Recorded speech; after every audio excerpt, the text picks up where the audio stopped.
Karena menjelang kematian kita, kalau sampai seorang itu tidak mengenal Allah, maka sungguhnya kematian itu berat. Jadi kalau di penghujung hayat kita dan kita tidak sempat mengenal Allah, tidak sempat mengenal kebaikan-kebaikan dan juga kasih sayangnya Allah, maka ketika menghadapi sakaratul maut itu akan terasa berat.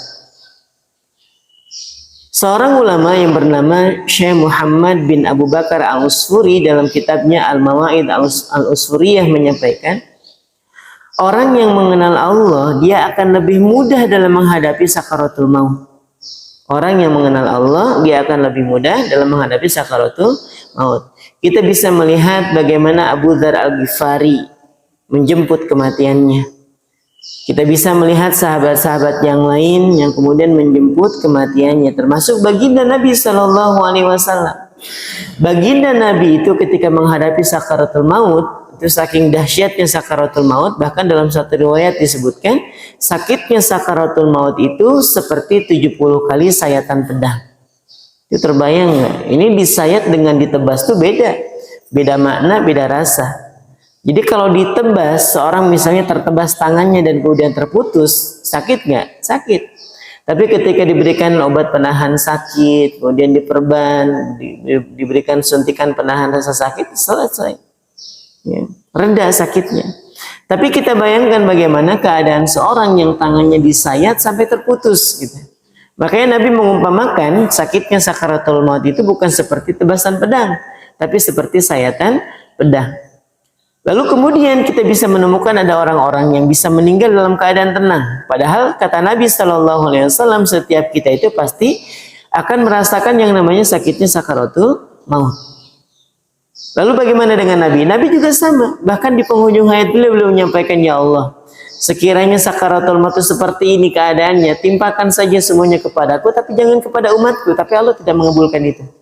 Karena setiap kita pasti akan merasakan yang namanya sakaratul maut. Kita tentu mengenal satu ayat dalam surah Al-Anbiya ayat ke-35 ketika Allah menyampaikan kullu nafsin dha'iqatul maut. Setiap yang bernyawa pasti akan mati. Nah, untuk sampai pada proses kematian itu kita biasa sebut dengan sakaratul maut. Nabi itu menyiapkan satu bejana yang diisi dengan air. Kemudian beliau mengambil dengan tangannya dan dibasuh ke wajahnya berulang-ulang. Saking apanya coba? Saking dahsyatnya sakaratul maut itu. Bahkan ketika malaikat Jibril melihat bagaimana Nabi itu memegang nyawa, memalingkan wajahnya. Makanya kita sampai hari ini pernah dengar atau bahkan sering mendengar kisah bagaimana detik-detik Nabi Shallallahu Alaihi Wasallam meninggalkan dunia ini. Malaikat Jibril itu, yang kalau bahasa orang sekarang jadi bestinya Nabi itu, memalingkan wajahnya. Memalingkan wajahnya, lalu kemudian Nabi bertanya kepada malaikat Jibril, wahai malaikat Jibril, jazakallahu khair. Wahai Jibril, jijikkah engkau melihatku dalam keadaan seperti ini? Bayangkan coba, itu Nabi sampai bertanya kepada Jibril, wahai Jibril, jijikkah engkau melihat aku seperti ini? Apa kata Jibril? Siapa yang tega melihat kekasih Allah meregang nyawanya? Siapa yang tega melihat kekasih Allah meregang nyawanya? Itu Nabi. Bahkan Ibunda Aisyah radhiyallahu anha menyampaikan Nabi itu sempat mengadu dengan mengatakan gitu. Saking apanya? Dahsyat ya sekalian sakaratul maut. Nah, kalau sudah Nabi saja mengabarkan bahwa sakitnya sakaratul maut itu seperti itu, lalu kita masih bisa menemukan ada orang-orang yang meninggal dalam keadaan tersenyum. Ada orang yang mampu meninggal dalam keadaan yang wajahnya itu tenang sekali. Ada orang yang meninggal di penghujung hayatnya mudah sekali mengucapkan kalimat-kalimat thayyibah. Ada orang yang sambil memurojaah hafalannya kemudian meninggal coba. Lalu di mana letak sakaratul mautnya?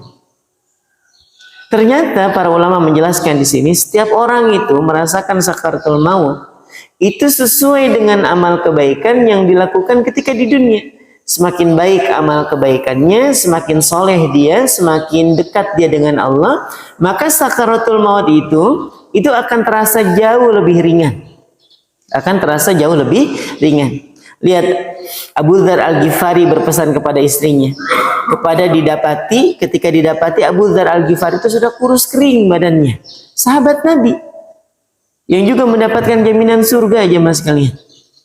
Lalu apa kata istrinya? wahai suamiku, tidakkah engkau merasakan sakit?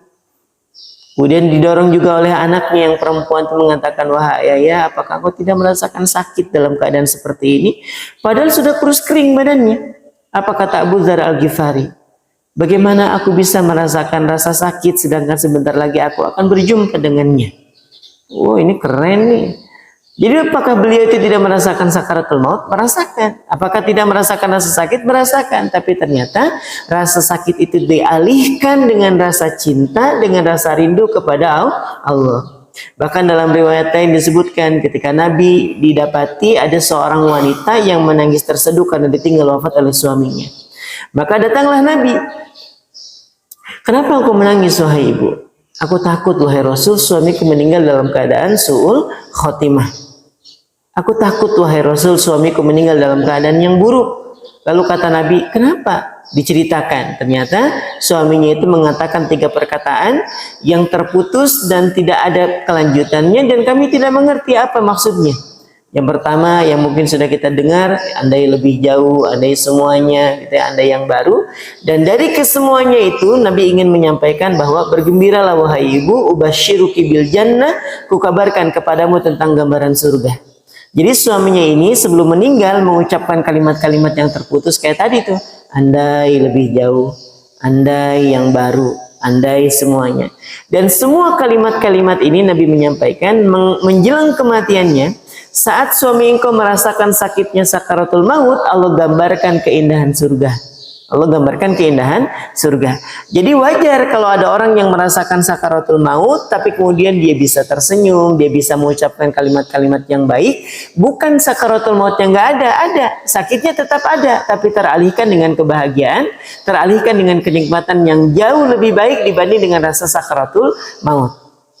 Dalam perang Badar, Nabi itu melewati ada orang yang tertombak dada dan juga perutnya. Jadi ketika perang Badar ini selesai, ada seorang sahabat yang tertombak dada dan juga perutnya.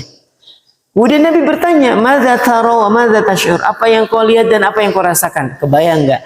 Orang yang lagi sakaratul maut ini, orang yang sudah tertombak dada dan perutnya ditanya, "Apa yang kau lihat dan apa yang kau rasakan?" Ini orang ini masih sempat-sempatnya nyaut, dia mengatakan apa?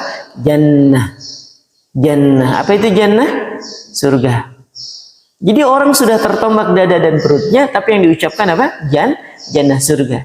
Jadi saat dia merasakan proses sakaratul maut yang sakitnya 70 kali sayatan pedang itu teralihkan dengan gambaran surga. Itulah keuntungan bagi orang yang beriman, yang baik, yang dekat sekali hubungannya dengan Allah, yang mengenal Allah. Makanya belajar tazkiyatun nafs itu bukan hanya sebatas diingetin tentang surga dan neraka.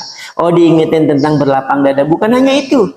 Tapi di penghujung hayat kita yang kita harapkan adalah semakin dekat dengan Allah, semakin kenal dengan Allah. Saat kematian kita bukan sedang merasakan sakaratul maut, kita sedang merasakan proses bertemu dengan Allah. Itu bedanya.